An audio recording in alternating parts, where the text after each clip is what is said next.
You've probably been told that eating liver is really good for you, but if you're anything like me, the smell of liver cooking, and I'm gonna be real honest with you, the taste of liver, even super fresh, grass-fed, grass-finished liver that was literally harvested that day, I don't care how much you smother it with onions, you either like it or you don't. There's no in between.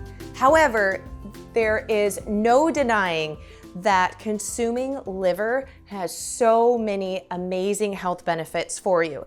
Now, I know a lot of people are like, but doesn't liver filter all your toxins? Aren't all the toxins in the liver? No, friends. The liver is a filter, but it is filled with iron and really high levels of a lot of different nutrients that sadly most of us are lacking. And when you take those nutrients, vitamins and minerals from an actual real source and not synthetic, your body is able to process and use all of those. So all of us should be consuming liver, but if you're like me and you don't like it, now some of you love it. Growing up, we always raised our own beef, so we always had liver. My dad loved liver, so mom would cook liver and onions. Now, thankfully for me, my mom didn't like liver, so she would make chicken enchiladas, which my dad didn't like, on liver night. So I had chicken enchiladas with my mom. Dad had liver. However, I know how amazing this food is. So I have now figured out a way that I can consume it on a daily basis without cooking it and still get all of the phenomenal health benefits. And I'm going to share that with you right now. So first, I have here a lovely grass-fed beef liver. And this is actually like a quarter of a beef liver because they are really, really big. But it's much easier to handle when you have gotten them chopped down to somewhat of a size. So this we are going to slice, and I'm going to be freeze drying this. You can also dehydrate your liver. So if you don't have a freeze dryer, don't despair. You can do the same thing with a dehydrator, though I do love my freeze dryer. Today's video is sponsored by both Azure Standard and Capsulate. So before, when I did not have any of our liver, because we only butcher once a year, then I was using these beef liver capsules that I get from Azure Standard. So these are from grass-fed, grass-finished beef, which if you're gonna be consuming any type of beef product, that is my high recommendation, that is from a grass-fed, grass-finished source. And this is actually 100% freeze-dried and non-defatted, which is what I have here. We're gonna be freeze drying this. I have not removed any type of fat from it. It's just in its whole form. But if you don't have access to getting grass-fed, grass-finished liver in order to make your own, this can also be another great way to go. So at Azure Standard, you can grab these. We'll have a link below along with a coupon code. So if you're a first-time customer to Azure Standard, you can get 10% off of your order, and you can go and check out these beef liver capsules.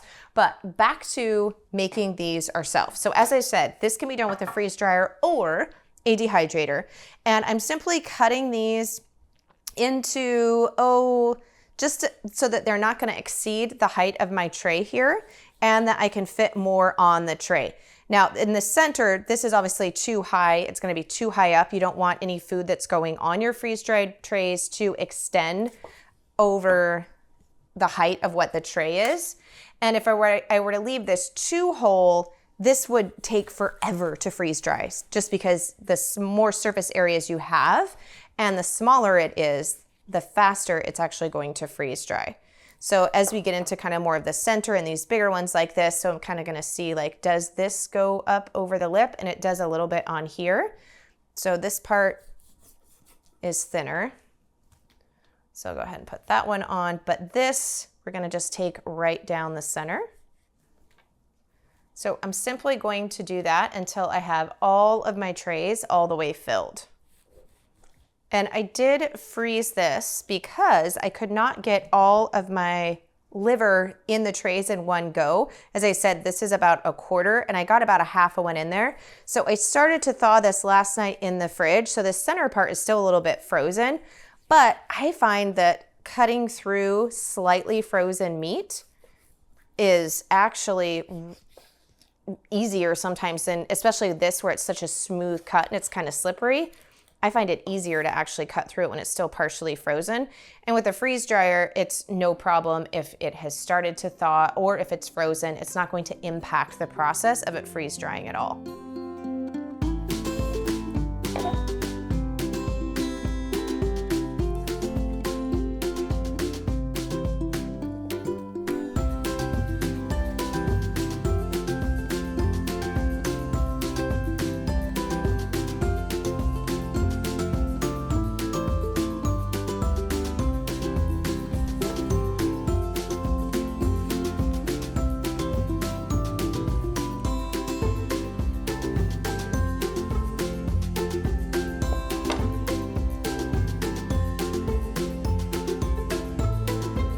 So that was the last part of the liver. When I did it the first time around, we've done this in 2 batches, I ended up having all 4 trays filled. So 1 liver on a 2-year-old steer ended up being 5 1/4, I would say, trays. So now we're gonna go and load up our freeze dryer.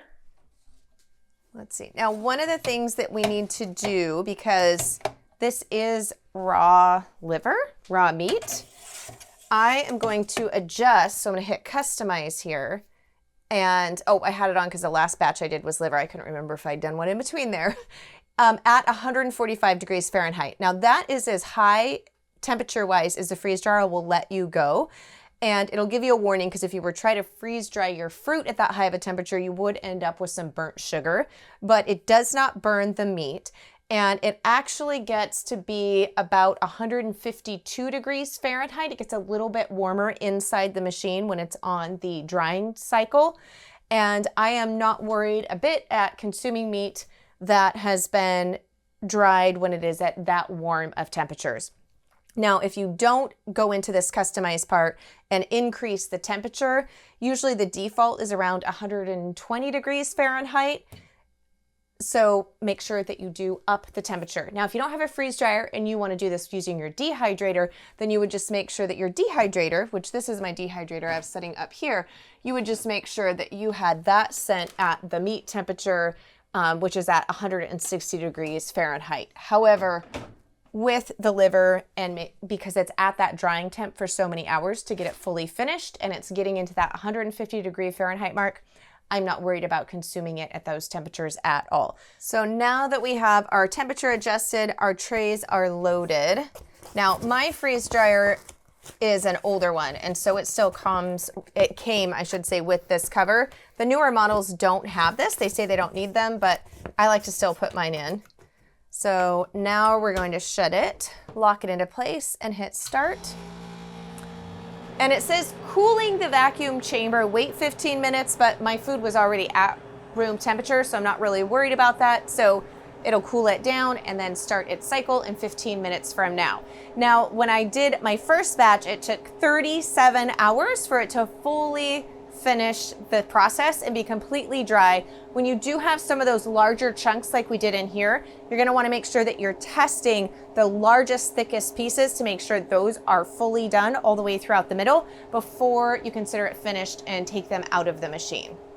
When you're pulling your freeze-dried beef liver out, you wanna check those really thick spots. If there's anything that feels cold to the touch, that is a sign that it's not fully dried all the way, and you're gonna wanna extend your dry time. Once you're sure that they are ready to go, then you're gonna put those into your food processor or a high-powered blender and put them into a powder, and then transfer those to I like to use the half-gallon mason jars and or the quart-sized mason jars. With the liver, you're gonna have so much when it comes to a beef liver. I ended up doing a half-gallon and a quart-sized mason jar for half of the liver. It made a large amount.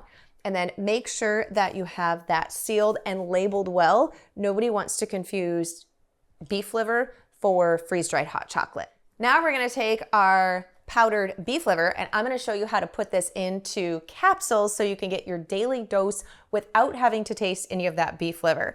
And beneath the video, we have links to all of the things and resources on the website that we're referencing today, so you can check them out further. So here we have our capsulate, and the bottom tray is what you're going to fill first, and it's going to be with what they call the body or the bottom part of the capsule, and it is the longer larger part.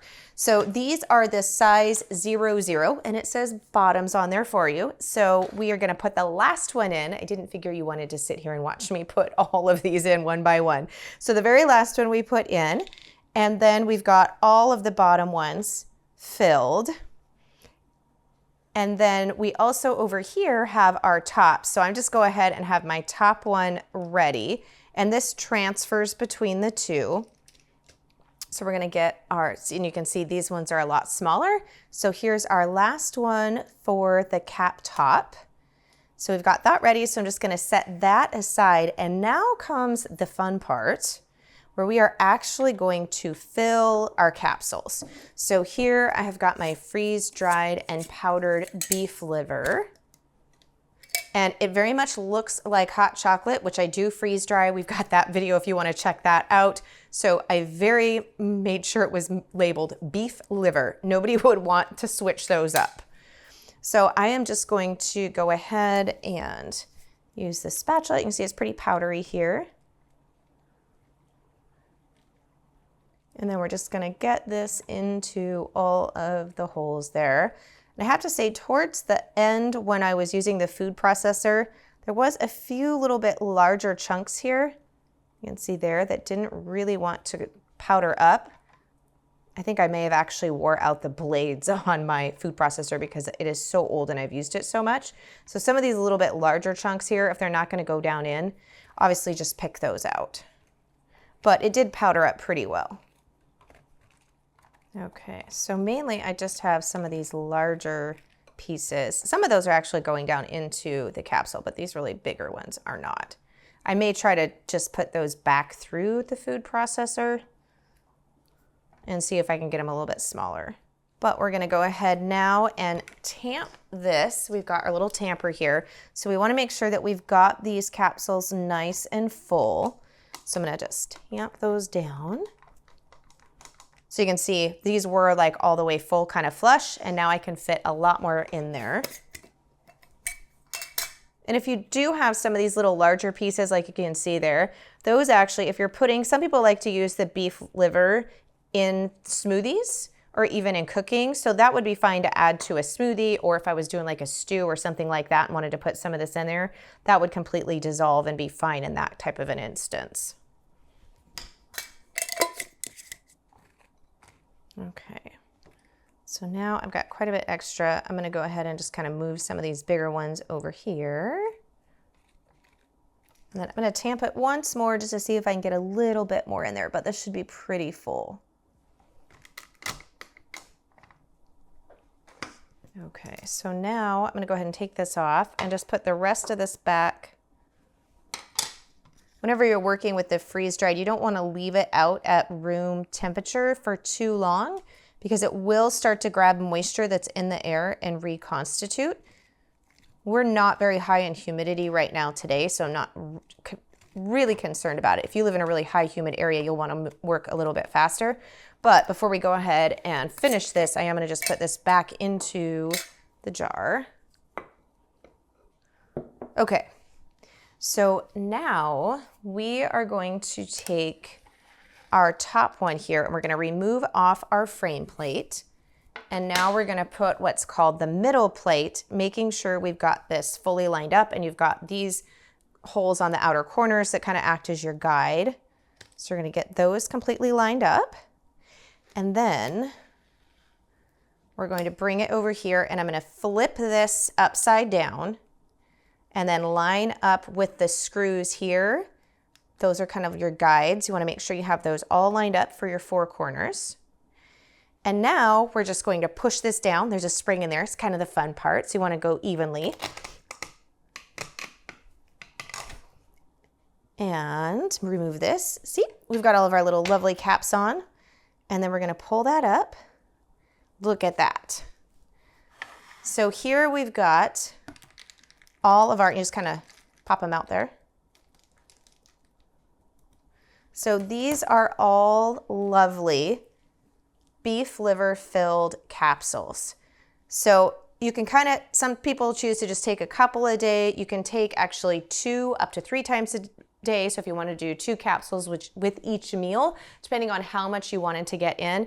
But this is excellent for those of you who are like me and do not enjoy the flavor of beef liver, to make sure that you are still getting all of the wonderful benefits of beef liver and consuming it in a way that doesn't make you want to gag.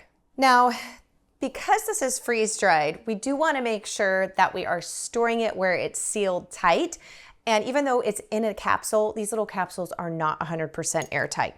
So you definitely want to make sure that we get these into a jar or some type of sealed container.